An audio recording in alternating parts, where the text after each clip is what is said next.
Todos, ahí está Atenco, ahí están los estudiantes, están tomando la cárcel de ahí están los mineros. Ahí está tomándose una de las cárceles de por acá, exigiendo la libertad de los presos. Allí está la pobreza contra la cual tenemos que hacer algo. Ahí están las edades, los grandes, los chicos. Esta es la zona de la Parota. La gente se defiende. Ahí está el Charco, donde hubo masacres, donde el ejército atacó a la gente. Ahí está la costa guerrerense, está Marcos, están otros luchadores. Ahí está un mural de Siqueiros que muestra la lucha del pueblo. Ahí está Oaxaca, la que se levantó la APO hace unos años. Y ahí están los violadores, ahí están los policías.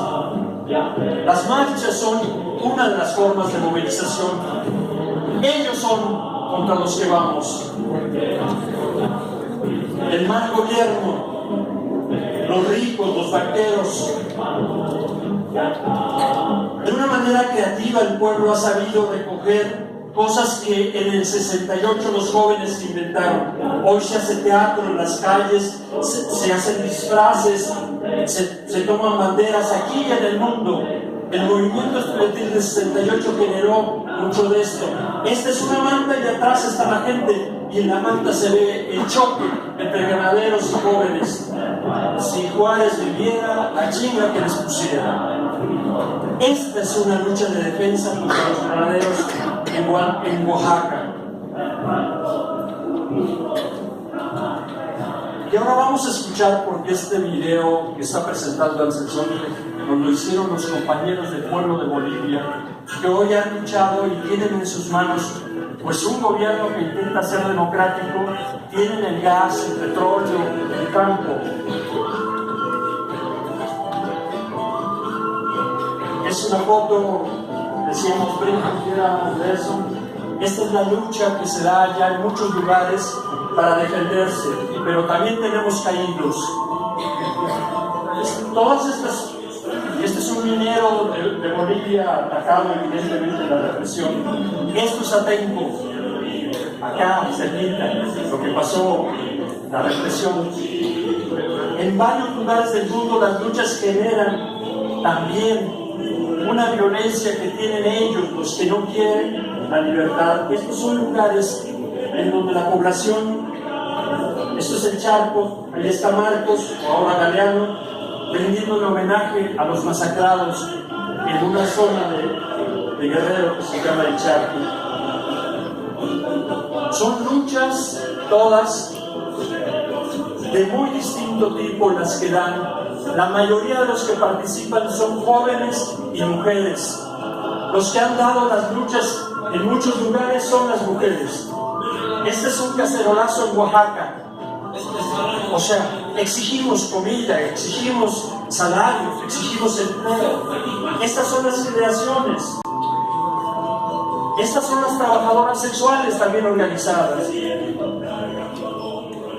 Y como decía Flores Magón y su papá, les decía a sus hijos, todo es de todo, repitan. Cada vez que iban a la mesa, les decían, todo es de todos. No es tuyo, o de ella, o de él, sino es de todos. Estamos por esto. Bienvenidos, bienvenidas a esta plática que vamos a hacer sobre, nos vamos hacia atrás.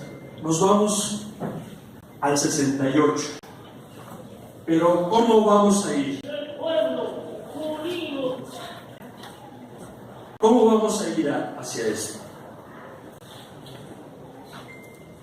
La revolución es algo que se está olvidando y que ya muchas veces no está en el lenguaje de varios. A veces lo confunden con una avenida, a veces con un monumento, pero revolución es el cambio de la sociedad en todos sus aspectos. Flores Magón, o Zapata o Villa no querían para México solo cambiar de gobernante, solo tener a alguien en la presidencia que fuera su cuadro. Querían que hubiera tierra, que hubiera libertad, que hubiera trabajo, que hubiera educación, que hubiera respeto a las comunidades indígenas, que no hubiera racismo, que no estuviera la bota de los imperios y de los colonialistas sobre nosotros. Eso se llama revolución. Para llegar a 1968, las revoluciones que habían existido en el mundo y que influían a los jóvenes de aquel momento, que nos influían, eran, por lo menos para los mexicanos, primero que nada hablábamos de la Revolución Mexicana. De lo que más hablábamos era de eso. En segundo lugar, estaba la influencia de la Revolución Cubana, que apenas 8 años antes había triunfado, en 1959-60. Y estaba el ejemplo del guerrillero heroico, el Ernesto Che Guevara. Ernesto Guevara de la Serna era un médico que desde joven decide como médico acercarse con el pueblo y atender directamente, y ahí va aprendiendo a lo largo desde Argentina hasta México de las luchas que se están dando en esos momentos, y se acerca a los cubanos que estaban aquí exiliados y con ellos participa ahí en la nueva revolución y plantea cuestiones básicas que todos iban a respetar. La creación, dice, del hombre nuevo, y hoy tendríamos que decir, y de la mujer nueva. Plantea la necesidad de algo que tiene que ver con la revolución. Hay una frase: primero dejar de ser que dejar de ser revolucionario. Esa frase está en canciones, en mantas, etc. Y el Che era un ejemplo. Y un año antes de 1968 cae en Bolivia, precisamente el lugar de donde vimos algunas de las escenas. Lo asesinan y se convierte, desde antes ya, se convierte estrictamente en bandera. En 1968 hay movimientos en muchos lados, y en cada movilización, en cada marcha, en cada meeting, aparece la foto del Che. Esta es una influencia para entender. Los jóvenes se identifican. No se lo ponían todavía en camisetas ni eran de marca. Se ponían en las banderas, en las pancartas, en varios lados. El Che Guevara acompañaba a esto, junto con Emiliano Zapata, en el caso de México, y de Villa y de Flores Magón. No de Maderito, no de Venustiano Carranza, sino de esta gente, sí, del pueblo, de lucha, gente así. Otro elemento que influía en las movilizaciones y en el pensamiento de ese momento era que estaba dándose una lucha que ya duraba 100 años. La lucha en Vietnam por zafarse primero de los colonialistas y luego de los imperialistas. Estaban partiéndose toda con los gringos, con el ejército más poderoso, y lo estaban venciendo. Y estaba apareciendo una gente, estas son falsas, pero que tenía una barrita así, se llamaba Ho Chi Minh. Y entonces en las marchas estudiantiles que se dieron en el 68, Ho Chi Minh gritábamos, Díaz Ordaz, chin chin chin. Ho Chi Minh, Díaz Ordaz, chin chin chin. O sea, vinculábamos fotos, imágenes, gritos, ejemplos, e inventábamos poco a poco, con una creatividad mayor, algo que no esperábamos que sucediera.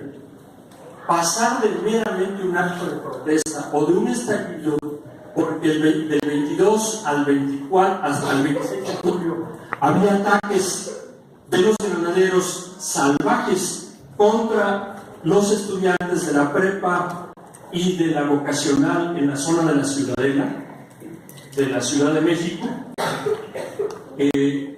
y de eso desató el 26 de julio una represión que llegó no solo a tener heridos, algunos ya de los primeros fallecidos, varios presos, y un bombazo, más bien un bazucazo, contra la puerta de la prepa principal, la prepa de lo que hoy se llama el Colegio de San Ildefonso. y la tiraron. El enojo hizo que hubiera otra forma de ser, ya no solo marcha, ya no solo protesta, ya no solo mitin. Hubo un estallido general de protestas que se convirtió en movimiento porque lo primero que se llamó a hacer es un paro. Pero para el paro hay que organizarse. Una cosa es, por lo tanto, si quieres ir pasando imágenes sin sonido de lo que estaba ocurriendo, por ejemplo, con la propaganda. Una cosa es salir un día a la calle y protestar, sumarse, y otra cosa es trabajar todos los días por lograr algo como unas reivindicaciones. Eso se llama movimiento. No es lo mismo movilización que movimiento. Movimiento requiere un trabajo organizado. En San Carlos, hoy es un museo, estaba la Escuela de Artes Plásticas en el 68. Pasamos al minuto aquel. Cada uno de las gentes que participamos en el movimiento 68, pues fuimos profesores y alumnos de San Carlos. Cada uno estaba por su cuenta, es decir, los alumnos empezaban a imprimir y a realizar sus propias obras, y los profesores por nuestra cuenta pues también estábamos participando. Claro que algunos hicimos obra gráfica, como fue el caso de Moreno Capdevila principalmente. Los estudiantes imprimían por su cuenta todas las obras que producían, y allí pues se puede ver en todas las filmaciones y obra sacada por el cineasta Oscar Menéndez, que estuvo participando en este movimiento, documentándolo. Ahí vemos la escuela y todos los días los muchachos ahí, pero también en cada una de las escuelas del Poli, de la Universidad de Chapingo, de la Normal, hacíamos propaganda ahí, y también en universidades de provincia, la de Puebla, la de Sinaloa, la de Oaxaca, la de Michoacán, la de Sonora. Todos participábamos. Junto con los maestros se hacía la propaganda para salir a las calles. Al principio era así, pero al rato se inventaban cosas, como por ejemplo, los muchachos inventaban: ¿cómo le hacemos para que llegue nuestro comunicado y que ese cartel no solo lo vengan a ver acá? Entonces veías un perro, agarrabas al perro, le ponías una camiseta y le ponías una consigna, y el perro callejero corría por todos lados y decía: muera Díaz Ordaz, o abajo, o queremos democracia, o libertad presos políticos. La creatividad de todos los chavos y chavas era así, era efervescente, siempre había algo. El movimiento necesita organización, dije hace un rato. ¿Qué organización necesitaban los estudiantes? Primero, las asambleas. Las asambleas tenían que ser manejadas por los propios estudiantes y no por otros, no por sus maestros que apoyaban, no por asesores. Los grupos políticos que existían, ahorita hablaremos de eso rápidamente, los grupos políticos que existían tuvieron que respetar a los estudiantes que de base, como hoy, que se están enfrentando a los porros, directamente, por voto directo y con la credencial enfrente, decían por escuela, en cada una, primero saloneando para informar, pero luego ya haciendo la asamblea, a elegir. ¿Qué eligieron? ¿Qué decidieron cuando avanzaba el movimiento? 3 representantes de cada escuela al Consejo Nacional de Huelga. Consejo. ¿Qué quiere decir eso? Anterior al movimiento estudiantil lo que había eran directivas, mesas directivas, presidente, secretario, tesorero, secretario, vocal, bla, bla, bla, bla, bla. O sea, una estructura vertical, parecida a la del PRI. Y se agandallaban, todos eran corruptos, etc. todos se lo agandallaban, todos se lo robaban, a las chavas las maltrataban, etcétera, todo eso. Asustaban a sus maestros, etcétera. No, pues ahora en el movimiento estudiantil, que habría que vérselas con el gobierno, se necesitaba hacer otra cosa: representar directamente a cada quien. Y si fallabas, te cambiaban. No te quedabas un año ni nada, sino te cambiaban. Se llama revocación de la representación. Por eso se llama consejo, una forma directa de representación. Y te decían lo siguiente: esta es lo que planteamos que se haga tal fecha. Con información discutida en las asambleas, ibas al consejo, se discutía ahí, se tomaban algunos acuerdos y regresabas a las escuelas, a tus escuelas, y en cada salón llegabas a dar la información y luego a tomar la determinación. O sea, no se mandan solos, no son jefes de los demás. Así sean tíos, y había muchos cuates y cuatas muy valientes y también gente respetada, tenían que aceptar la organización democrática de base. Esto es muy importante. ¿Qué otra forma de organización había o se inventó? Pues al principio eran comisiones.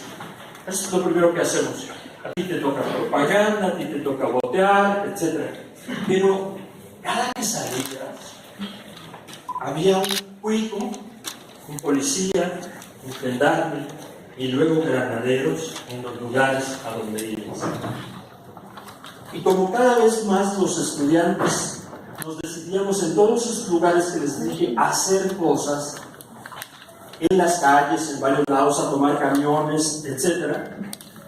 Y queríamos que la cosa llegara no solo con una marchita, que ahí voy en la marchita y únete pueblo, te están fregando, etc. Eso gritábamos, pero también se tenía que hacer diariamente trabajo. Entonces, ¿dónde se hacía? En los mercados, en las escuelas, en la puerta de los hospitales, en las iglesias. ¿Cómo lo ibas a hacer? Organizando brigadas. ¿Qué eran brigadas? ¿De cuántos? Pues a veces eran muy pequeñas porque había escuelas que tenían 5 motivos para no lanzarse a la lucha. Pero había otros que sí le entraban. Y entonces fueron famosas las primeras brigadas, básicamente de Politécnico, que fueron realmente combativos desde el principio, y algunas escuelas también de la universidad. Y entonces algunas eran de 7 en adelante, y unos repartían propaganda, pegaban cosas, otros boteaban, otros hablaban y otros vigilaban, por lo menos echaban aguas. Cuando la cosa se puso más difícil entre agosto y septiembre, surgieron brigadas de otro tipo. La violencia, presos a cada rato, golpeados a cada rato, etc. La toma incluso después de escuelas o de la ciudad universitaria, todo esto hizo que se prepararan poco a poco los muchachos de ese tiempo. Y una brigada famosa fue la brigada del Politécnico, que viajaba, que llegó a 30 gentes, a 30 chavas, que algunos, como 4 o 5, habían sido de los equipos de fútbol americano. Entre ellos estaba el ahora ya fallecido Jorge Hurtado, y había otros, y llegaron a 30, y viajaban en una camioneta tipo micro, que se le llamaba La Lechera.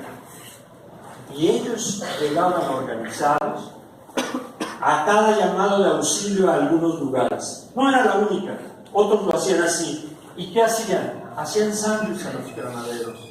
Los granaderos volcando a los estudiantes, y ellos llegaban atrás, por atrás, y a dispersar con piedras, con lo que fuera. Poco a poco había la necesidad de ir avanzando hacia formas de lucha. Miren ustedes, vamos a ver algunas escenas del Zócalo, las escenas del Zócalo de septiembre. Esta manifestación fue importante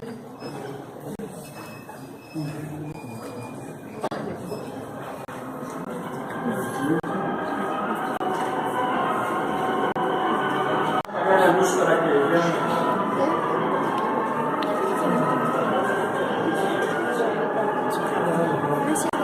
Hubo compañeros como Óscar Menéndez o como Leonardo López Areche, particularmente de él, recomiendo que consigan, por ahí hay en todos lados la película El Grito. Que había reunido tal cantidad de mexicanos en forma importante, consciente y ordenada, para exigir el respeto a la Constitución y plantear sus demandas de acuerdo con los derechos y garantías que cada mexicano tiene.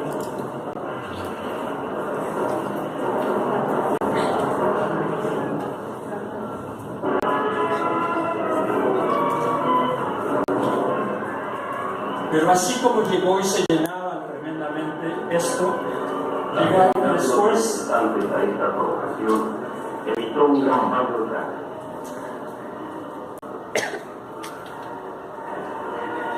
En la noche llegaron los tanques, llegó el ejército. Fue uno de los primeros golpes que convenció de muchos, pero también los compañeros supieron hacer el repliegue. Repliegue quiere decir la retirada organizada de los estudiantes ahí presentes. Solo el individuo gozará de las garantías que otorga esta Constitución, las cuales no podrán restringirse ni suspender. Los discursos políticos eran sencillos y se basaban en la Constitución, no en otra cosa, no eran ilegales, pero para el gobierno eran inaceptables, no los podía aceptar. De ninguna intervención judicial o administrativa. Encendemos la luz.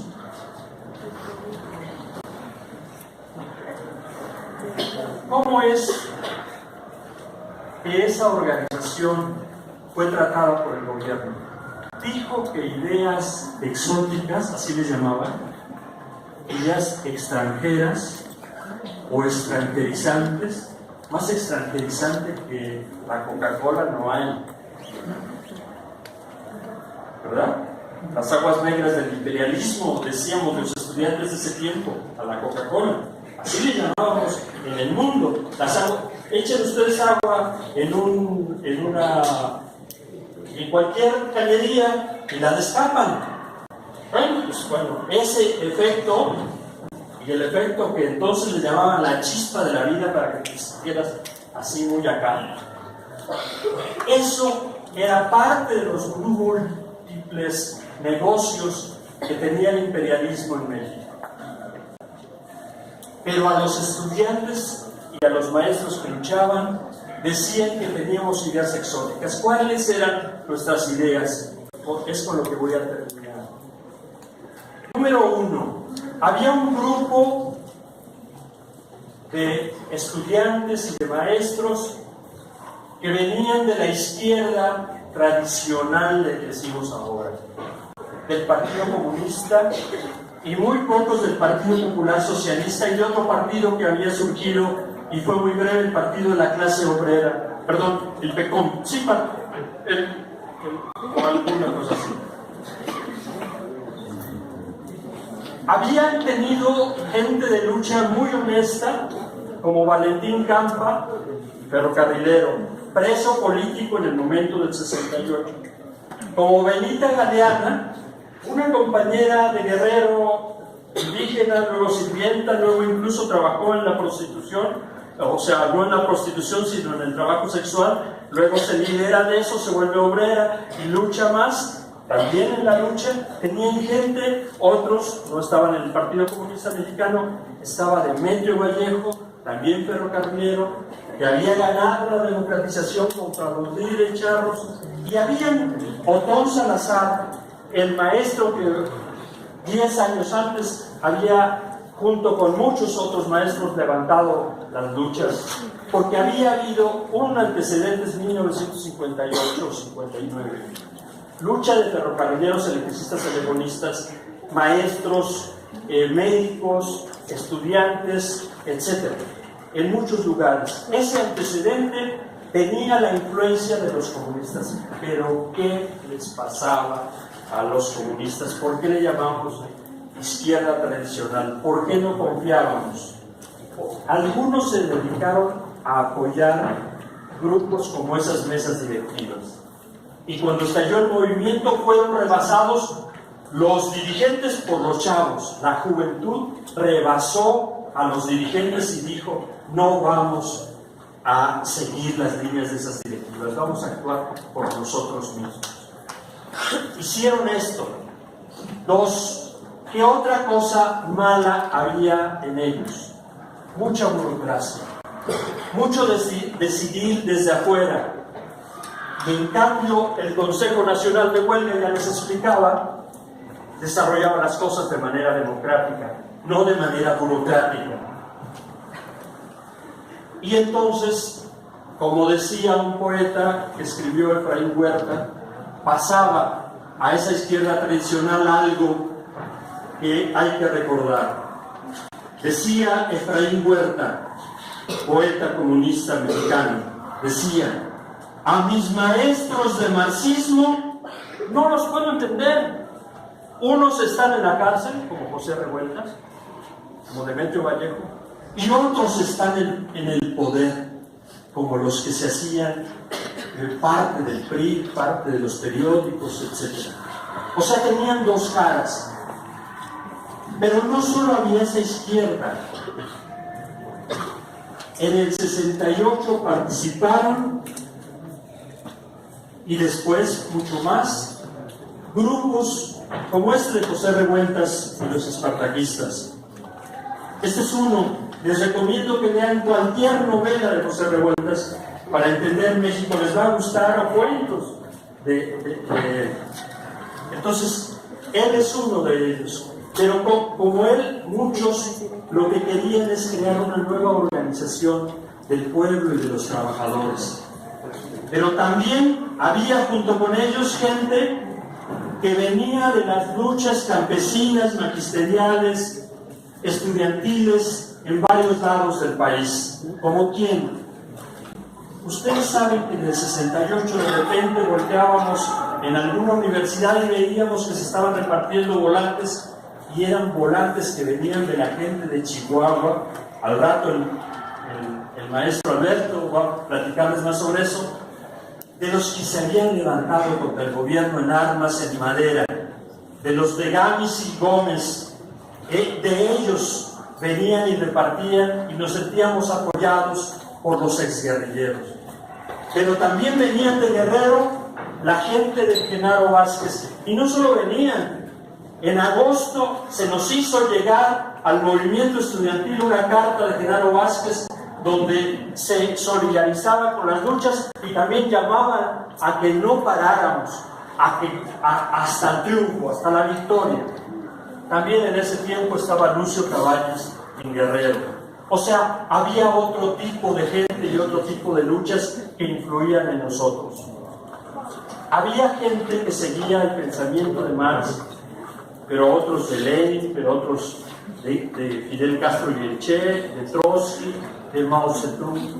En los grupos había eso, pero por encima de tu idea maoísta y de tu idea trotskista y de tu idea leninista o guevarista, había la unidad y la fuerza de las asambleas.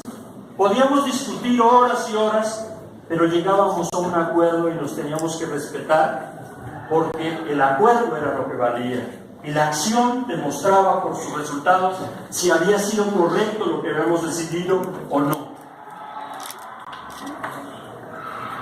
Finalmente, estaba el inicio, por influencia mundial, de la participación de la Iglesia rebelde,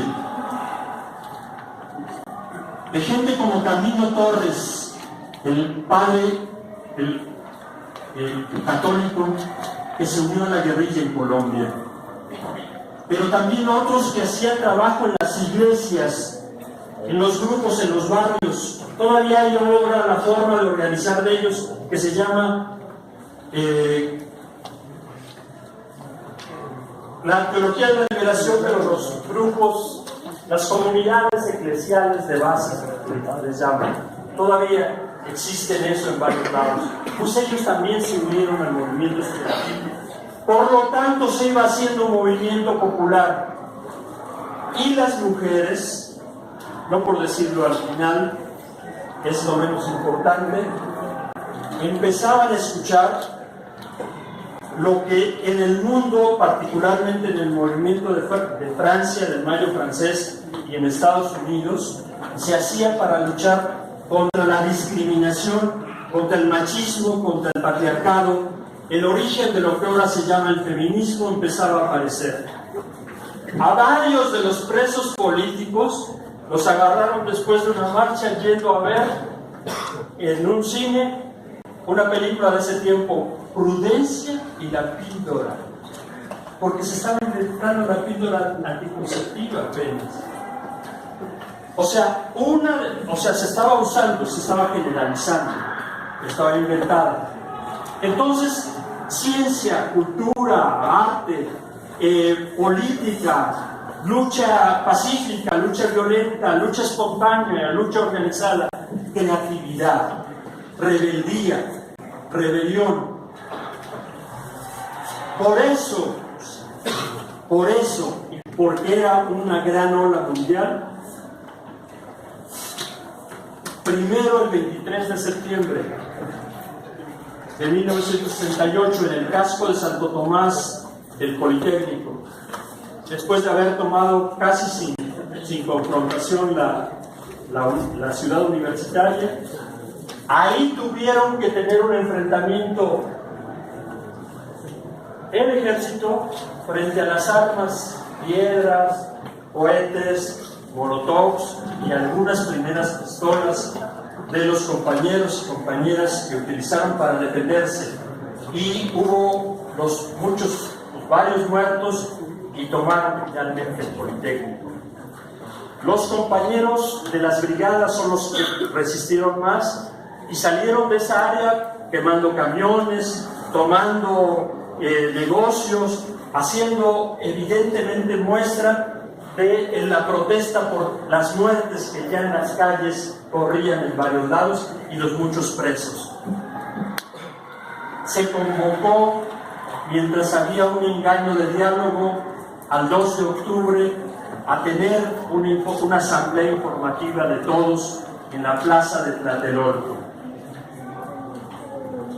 Y como ustedes saben, hace casi 50 años, cuando estaba el mitin y el Consejo Nacional de Huelga estaba en el edificio en Chihuahua, también estaban ya penetradas las filas de ellos por un batallón que traía un guante blanco que se llamaba el Batallón Olimpia, el que empezó en su momento junto con el lanzamiento de una luz de bengala, el ataque por todos los flancos a los que estaban en la plaza de Tlatelolco.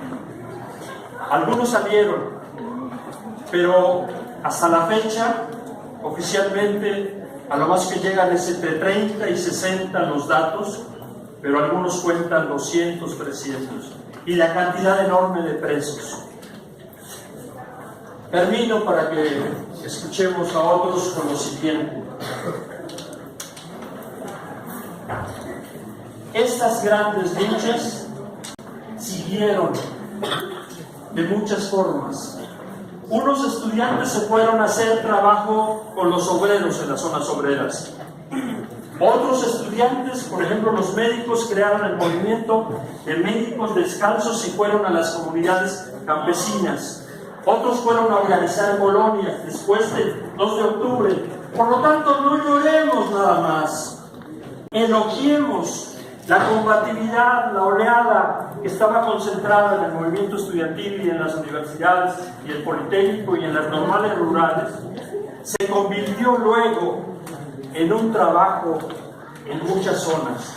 Y otros más, y es de lo que nos va a hablar el compañero, pasaron a levantar las armas contra el mal gobierno.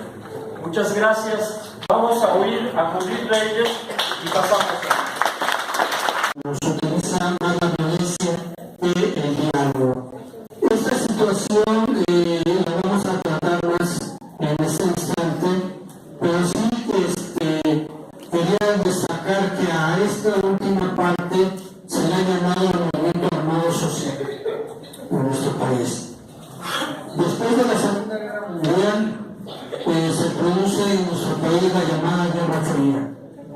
El mundo es dividido en dos grandes bloques: los capitalistas alienados a los Estados Unidos de Norteamérica y los socialistas a la Unión Soviética. Las fuertes contradicciones entre los países capitalistas en disputa por la hegemonía internacional, supeditando a los demás a sus intereses. Las contradicciones de clase interna de los países capitalistas desarrollados, expresadas en un sector cada vez más rico, pero pequeño, mientras que los demás, la inmensa mayoría, cada vez es más pobre. Las crisis político-militares entre las metrópolis coloniales y los países colonizados. Otra causa externa que origina el movimiento socialista en nuestro país son las crisis político-militares de los países en vías de desarrollo que eligen vías autoritarias y represivas como modelo de desarrollo de sus economías nacionales. En el mundo se vivió una situación coyuntural inédita.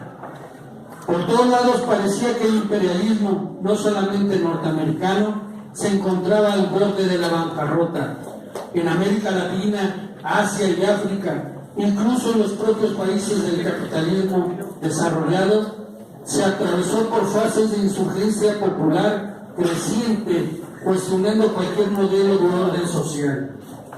Esas profundas olas reivindicativas hicieron dudar de todo tipo de valores, marcos conceptuales, formas de existencia y formación social. Nunca se hizo tan evidente la necesidad de criticar todo lo existente. Esa participación masiva se tradujo en grandes movimientos independentistas, de liberación nacional y de lucha socialista. Incluso se cuestionó la posición oficial del marxismo soviético y se puso en duda su hegemonía internacional. En el mundo científico se cuestionaron los dogmas, métodos de investigación y se propusieron nuevos caminos para desarrollar la ciencia social. Fueron los años que en forma definitiva Europa dejó de ser el gran centro ideológico político de los movimientos revolucionarios internacionales, trasladándose a Asia, África y América Latina. Sin embargo, en unos cuantos años, los países imperialistas demostraron que estaban muy lejos de convertirse en figuras prehistóricas. Comprobaron una vitalidad que el bloque socialista no tenía y, a fin de cuentas, después de derrotar los grandes grupos insurgentes y las revoluciones populares, supeditaron en torno suyo a las nacientes naciones. Salieron tan airosos de su cuestionamiento que hoy en día caminan con apariencia incuestionable a su consolidación, aunque su ideología, transformada en práctica belicista cotidiana, no solamente cuestione sus valores, sino que acerque irremediablemente a la humanidad a su hecatombe ecológica y, en los hechos, a negar los principios liberales en el terreno político, convirtiendo la democracia en una simple palabra que oculta un Estado, un gran leviatán totalitario. Tal pareciera que el destino de la humanidad sea transitar nuevamente por sociedades catastróficas que niegan cualquier disenso, pluralidad y decisión a las masas trabajadoras urbanas y rurales. En América Latina y México no es la excepción. Tuvo una gran influencia la teología de Newton. Trata de responder a la pregunta de cómo ser cristiano en un mundo de miserables y de víctimas de la injusticia. Para su elaboración no es suficiente con reflexionar sobre la práctica, sino que es necesario establecer un nexo vivo con la práctica viva. Se dirige principalmente a los hombres a quienes se les niega su dignidad y sus derechos fundamentales. No se contenta con ayudar individualmente a los pobres, como hace el asistencialismo, ni pretende mejorar individualmente a los pobres, como hace el asistencialismo, ni pretende mejorar su situación dejando incoluble el tipo de relaciones sociales y la estructura básica de la sociedad, como pretende el reformismo. La humanidad está dividida en opresores y oprimidos, en clases sociales que luchan entre sí. Jesús se hizo hermano y servidor de los pobres, se comprometió con ellos, Amar a Jesús significa tomar su cruz y seguirlo a pesar de todo tipo de persecuciones. Significa colocarse al lado de los oprimidos, de la clase proletaria.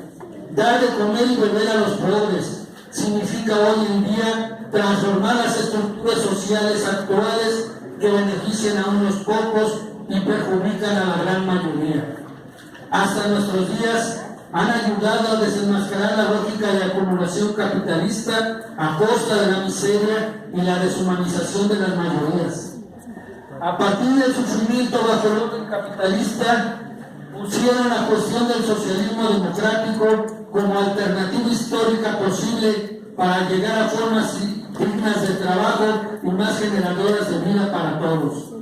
Entre los movimientos de liberación nacional y de lucha socialista destacaron las luchas emprendidas en Vietnam, China y Cuba, las cuales tienen un gran impacto en nuestro país.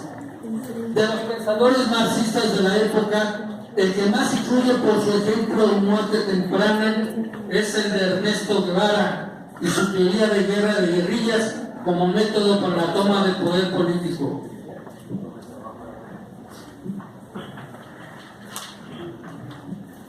En 1968 irrumpió mundialmente el movimiento estudiantil y universitario.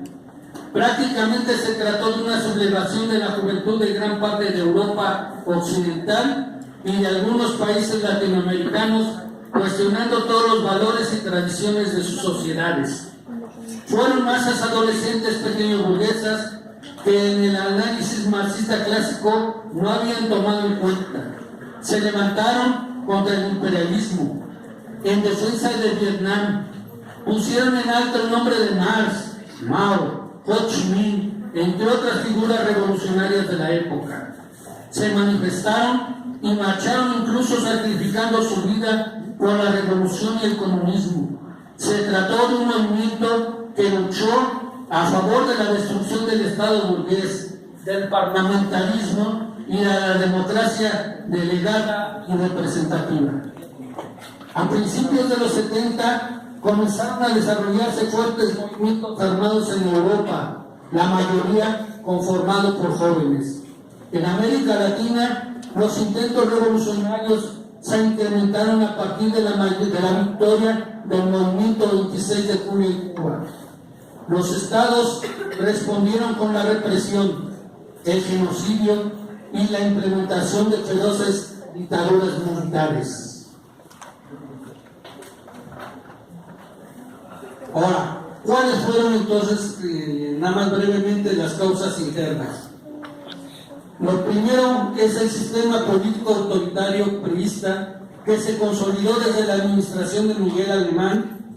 Se logró la institucionalización de la política en los marcos que le han caracterizado básicamente hasta el año 2000, es decir, logró la conformación del presidencialismo, de la supeditación y dependencia de los poderes legislativo y judicial al mandato del Ejecutivo. El proyecto capitalista que se impuso desde la etapa intensificó el giro conservador iniciado a finales del gobierno de Lázaro Cárdenas y profundizado por el de Ávila Camacho, haciéndolo más coherente. Asentado en la conciliación de las clases sociales, obtenida de una mezcla de pactos sociales y represión, en el impulso del capital privado en la agricultura, la apertura económica al capital extranjero y la profundización del acercamiento y mayor dependencia del imperio norteamericano, el impulso industrializador del país se convirtió en una religión de Estado. Desde entonces, todo ha sido sometido desde la época tecnocrática. Fueron los años del inicio de la institucionalización del partido del gobierno, del Partido Revolucionario Institucional, de la consolidación de las grandes corporaciones como base de su organización. Fue el tiempo en que la centralización de la toma de decisiones se reforzó. El burocratismo se convirtió en la característica primordial de la organización y la supeditación del partido frente al poder presidencial se volvió rutinaria. En particular, ¿por qué los pueblos pedían un cambio? Un cambio que era ya en esos momentos muy necesario. Por eso la expresión de descontento, principalmente de los jóvenes en varios países. La revolución en Francia, la revolución de Mayo, que como bien lo mencionó el compañero. De verdad, para mí fue muy emocionante y participé en varios momentos.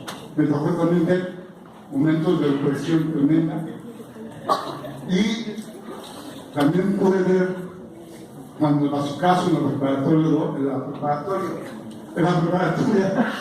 1 y 3 en la tarde, era la 1 de la mañana de la tarde. O sea, el bien que a pesar de su caso, los jóvenes que estaban adentro de la escuela respondían quitando los bloques que estaban ataminos y los aventaban a los soldados. Los jóvenes fueron sacados de ahí, pero lucharon con mucha valentía. Eso es el movimiento juvenil. Eso es el sentir la necesidad de cambiar las cosas. Todo joven es revolucionario, porque va propiciando los cambios que son necesarios. Por eso puse mi nombre hoy a conocerles esta plática, a dar humildemente un testimonio. El testimonio de muchos jóvenes, incluso de muchos jovencitos. Yo tenía 14 años y viví eso y entendí muchas cosas. Entendí muchas cosas que me orientaron, que modificaron mi forma de vida. Porque entendí que era necesario siempre buscar el bien común.